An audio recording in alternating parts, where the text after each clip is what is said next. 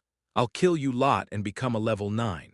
That's how I'll make the boss take notice of me again. The target of those crazed eyes was none other than Kirko and Garam. Swish! Kirko laid her long knife horizontally and assumed a stance ready to spring at any moment. But Garam still trembled, whimpering. Kirko, wouldn't it be better to run away now? If we do, it'll affect the guards in other zones. If it were anyone else, I wouldn't care, but with him, he might spread the plague to the entire district. Be but still. If you're scared, you go alone, idiot. I'll fight. With a look of disdain towards Garam, Kirko shifted her gaze back to the silent figure in front of him. The distinct aura of a sword expert lingered around the tip of her sword. It was an aura with a dense concentration, as if it could turn into liquid and drip down at any moment. Seeing this, Sakuth grinned widely. Grrrr, for someone born and raised in Nuvalebeg, you're quite something. In an instant, Kirko's expression changed drastically. Though tension filled the air, cracks appeared in her icy and ruthless demeanor.